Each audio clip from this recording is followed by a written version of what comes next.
Bienvenue sous la couverture. Non, je plaisante. Salut, bienvenue sous la couverture. Aujourd'hui, on va parler de la vidéo de l'année dernière qui s'appelait Apprendre à apprendre des résolutions. Je te la mets dans le petit. Je pense pas qu'elle s'appelle Apprendre à apprendre des résolutions. Mais bon, c'était pour la blague de apprendre, du verbe apprendre. Aggrave, apprendre. Apprendre, aggrave, prendre, du verbe prendre, des résolutions. Bref, t'as compris ce que je veux dire par là. Laisse tomber. L'année dernière, j'ai pris des résolutions. On va voir dans cette vidéo si je les ai tenues. Yes, yes, yes. Et si la vidéo n'est pas trop longue, j'imagine que non. Parce que je suis de bonne humeur, du coup je parle vite. Et du coup, je te parlerai de mes 3 ou 2 résolutions de cette année.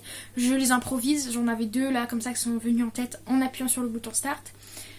Peut-être il y en aura plus. Du coup, j'ai noté l'année dernière ce que je voulais respecter. D'ailleurs, juste dans la vidéo Apprendre à apprendre des résolutions, la façon dont je prends les résolutions, c'est plus les classiques faire plus de sport, manger moins gras, faire plus de ci, faire de moins ça. C'est faire ça une fois par mois ou m'instaurer un planning en fait de temps pour pouvoir mieux gérer. Parce que faire plus de quelque chose, bah, ça peut rien dire. Par exemple, je dis je me gratte et là je me dis ah je me suis plus grattée, mais qu'est-ce que t'en sais, tu vois? Et du coup, je dis me gratter une fois par mois, ou une fois par semaine, ou une fois, tu vois. Donc du coup, ça m'aide beaucoup à prendre des résolutions qui fonctionnent, que je peux tenir facilement parce que je peux les rentrer dans mon calendrier. Et surtout, ça me permet d'avoir un objectif beaucoup plus clair. Voilà, c'était un résumé de la vidéo pour apprendre les résolutions. Du coup, l'année dernière, dans mes résolutions, j'avais travaillé le CNED plus souvent, donc plus un jour par jour, une fois par jour en tout cas, pour avoir le bac. Donc, je sais pas si tu sais, mais j'imagine que si t'es là, c'est que je me suis pas suicidée, ça veut dire que j'ai eu mon bac. Je plaisante, j'ai eu mon bac. Je t'invite à regarder la vidéo juste là de moi qui vois mes résultats. Voilà, une journée incroyable cette journée-là. Waouh. Du coup, j'ai eu mon bac, donc j'imagine que j'ai assez travaillé le CNED et franchement, j'ai super bien travaillé. J'ai fait quasiment 1 heure par jour comme j'avais demandé.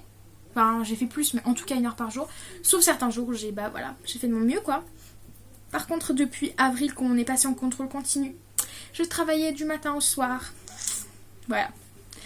Donc j'ai quand même travaillé pas mal. Et j'ai passé mes épreuves anticipées, vu que j'avais pas de contrôle continu pour ça, en septembre. Et j'ai eu le bac. D'ailleurs, j'ai eu un 19 en français et 16 points sur 16 dans mon écriture d'invention. J'ai fait une vidéo, je te la lis, elle est juste ici.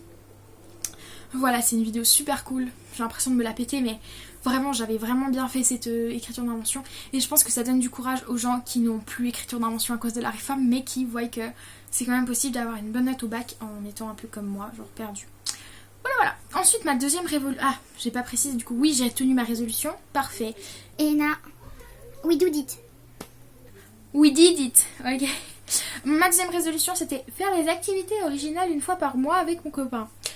Voilà, j'ai pas tenu, wesh. Non, j'ai très bien tenu cette résolution. Jusqu'à ce qu'un certain Coco, comment il s'appelle déjà? Ah oui, coronavirus, est arrivé.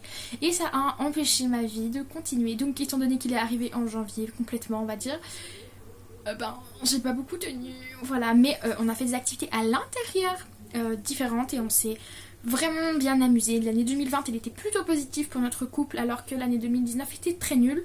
Cette année, je pense qu'on s'est mieux débrouillé. Après, je sais pas si tu sais, nous on est un couple très à échelle, on va appeler, genre on monte, on descend, on monte, on descend. Donc on s'aime, mais on a souvent des embrouilles inutiles ou des disputes inutiles ou des plaintes inutiles. Enfin voilà, tu vois.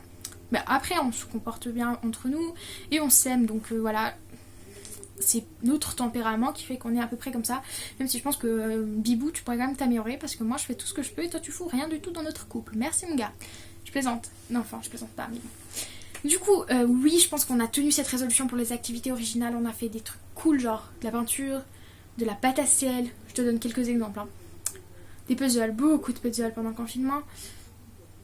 On a joué à des jeux, on a fait des trucs très différents. On a même lu des livres alors qu'ils détestent lire. Enfin voilà, des activités simples mais assez différentes et originales quand même. Et on a fait d'autres choses, mais là, il n'y a rien qui me vient. Voilà, par contre on n'a fait aucune sortie, on devait partir en vacances en février avec coronavirus et on devait faire des choses mais coronavirus, donc voilà, bienvenue dans le nouveau monde. Ensuite, ça j'ai quand même tenu parce que voilà, donc je m'autorise à me mettre we did it, yes. Aider ma maman à faire l'aquarium en tout cas une fois par mois. Petit disclaimer, je sais pas si je veux faire un disclaimer mais bon on sait jamais, je change les aquariums toutes les semaines, ma maman aussi, mais une fois par mois c'est un peu plus, on va plus en profondeur et c'est un peu plus long, on nettoie mieux les vitres etc. Du coup oui j'ai aidé ma maman jusqu'à avril à peu près, avril, mai, juin, plutôt jusqu'à juin. Et ensuite par contre j'ai complètement arrêté de l'aider parce que baccalauréat, j'étais trop à fond dans le bac pour réviser pendant l'été, donc juin, juillet, août, septembre, j'ai révisé. J'ai bien fait parce que j'ai eu des bonnes notes et que j'ai eu mon bac. Mais du coup je l'ai pas aidé, mais c'est pas grave, du coup le but c'était pas de l'aider forcément tout le temps. Mais du coup après j'ai recommencé à l'aider, là j'ai recommencé à l'aider. Donc oui j'ai tenu ma résolution, yes. Du coup j'avais une résolution que là j'ai pas du tout tenue, c'est écrit sortir plus. J'avais dans la vidéo j'ai pas dit sortir plus parce que comme je t'ai dit il faut s'encourager à sortir genre une fois par mois, je crois que c'était ça mon score. Mais j'ai écrit sortir plus parce que ça sert à rien d'en parler plus. Juste voilà, corona, confinement, blablabla. Tout est fermé, du coup non je suis pas beaucoup sortie cette année, je pense que j'ai pris le transport public 15 fois maximum. Et comme j'habite dans un petit village on va dire, enfin genre y a rien quoi. Et ben il faut de toute façon prendre le transport public pour faire quelque chose. Et comme j'ai pris que 15 fois, j'imagine que j'ai pas fait grand chose. Mais je pense que c'est contre mon gré. Donc du coup je vais mettre une petite croix sur cette résolution. Je ne l'ai pas tenue. Mais je sais pas si ça vraiment compte. Parce que je pense que tout le monde qui a pris des résolutions, genre aller plus au cinéma, bah c'est foutu. Aller plus au restaurant, bah c'est foutu. Et tous ceux qui ont pris des résolutions, genre aller au restaurant une fois par mois, une fois par semaine, blablabla, c'est foutu aussi. Donc voilà. J'ai pas respecté cette résolution. C'est pas grave. C'est pas grave. Ma dernière résolution c'était manger et cuisiner des choses nouvelles et je vais répéter exactement ce que j'ai dit l'année dernière si je me trompe pas. J'avais dit, bien sûr quand je dis nouveau je ne parle pas d'exotique, je parle pas forcément d'exotique d'ailleurs, je parle de local, mais local que je mange jamais ou que je n'ai pas l'occasion de manger souvent. Voilà, et du coup je pense que j'ai tenu cette résolution parce que j'ai cuisiné plein de choses que j'avais jamais cuisinées ou bien d'une façon que j'avais jamais cuisiné. Et j'ai cuisiné pour toute ma famille pendant la moitié de l'année. Après, bon, tout le monde a changé d'avis sur la façon de nos repas. Donc, du coup, j'ai cuisiné que pour moi et ma maman. Mais du coup, ouais, je pense avoir tenu cette résolution. C'était d'ailleurs une résolution très intéressante. J'ai adoré cuisiner plein de choses. Voilà. Voilà, c'est tout. Et du coup, c'était mes 1, 2, 3, 4, 5. Mes 5 résolutions de l'année dernière. Donc, à part celle à cause du Covid. Je les ai toutes tenues, franchement, je pense que, je crois, hein, après j'ai tort, mais moi j'ai l'impression d'avoir assez bien tenu mes résolutions, je suis contente.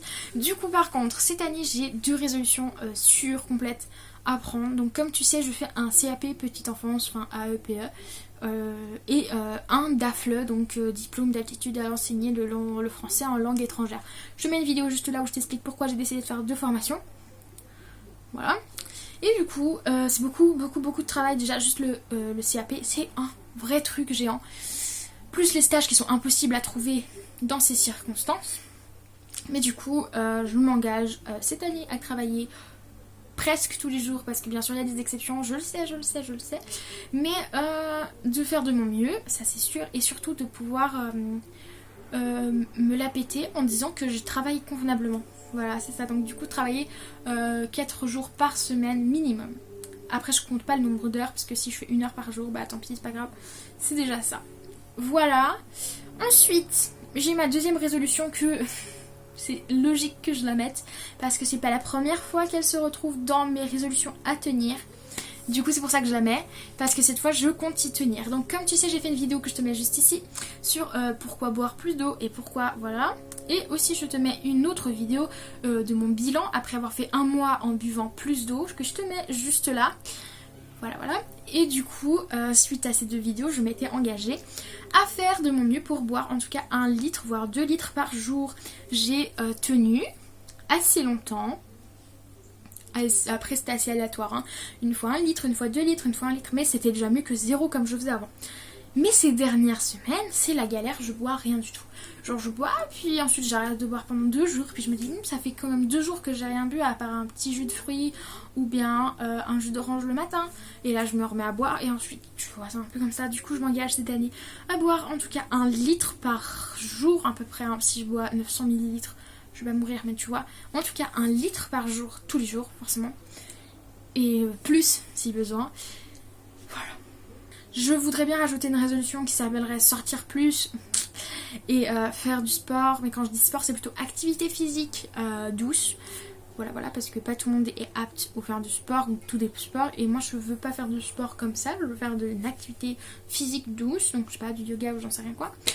Mais comme je ne sais pas la situation de l'année qui va arriver, on va voir si c'est pire. Peut-être que ça ira mieux, mais peut-être que ça sera pire. Et du coup, je m'engage à rien sur ça parce que ça me ferait mal au cœur de pas réussir à faire un truc alors que c'est pas vraiment ma faute. Du coup, je m'engage pas à ça. Par contre, je m'engage quand même à faire une sortie de temps en temps, comme par exemple une fois par mois, sortir en moins, faire le tour de mon quartier. Voilà, après si on est confiné ou je sais pas quoi, bah ça va être dur, mais je pense que c'est quand même possible. Voilà, je crois pas que j'ai d'autres résolutions. Donc l'année dernière, personne m'avait dit ces résolutions dans les commentaires. Cette année, ça me ferait trop plaisir de lire tes résolutions. Et surtout, c'est super cool parce que là, t'as mes résolutions de 2020, mes résolutions de 2021. Du coup, tu vois, t'as plus d'inspiration. Donc n'hésite pas à prendre des résolutions là, maintenant, sur ma vidéo et les écrire dans les commentaires. Ça me ferait tellement plaisir de les lire parce que trop des idées trop bonnes en fait. Souvent tu m'inspires quand je lis des commentaires à toi et que je lis les commentaires aussi des autres, je me dis mais non c'est tellement génial. Et du coup vraiment commente, ça me fait tellement plaisir. Genre je demande jamais qu'on s'abonne parce que, enfin si, mais genre 3 fois ça m'est arrivé depuis le début de ma chaîne parce que je m'en fous, c'est pas les abonnés qui comptent, mais vraiment les échanges dans la chaîne c'est tellement important, donc n'hésite pas à commenter, ça me ferait trop plaisir. Voilà, donc je vais te laisser. Et j'espère que tu vas réussir à prendre des résolutions, que tu vas réussir à tenir. Dis-moi si tu as réussi à tenir celle de l'année dernière déjà. Et voilà, j'espère vraiment que ça va aller, qu'on va passer des bonnes fêtes de fin d'année. Profite bien d'être avec ta famille si tu as l'occasion d'être avec ta famille. Profite bien de profiter d'être avec toi-même si tu as la chance d'être avec toi-même. Et voilà, j'ai rien d'autre à te dire donc je vais te laisser je crois. Donc voilà, je te fais plein de bisous. Franchement, on se voit dans une prochaine vidéo. J'espère qu'il y en aura d'autres avant la fin de l'année. Je sais pas si j'ai le temps, mais on verra. Donc je te fais plein de bisous et au pire, bah bonne année 2021. Mais je te ferai une vidéo, tu verras en 2021. Allez, des bisous.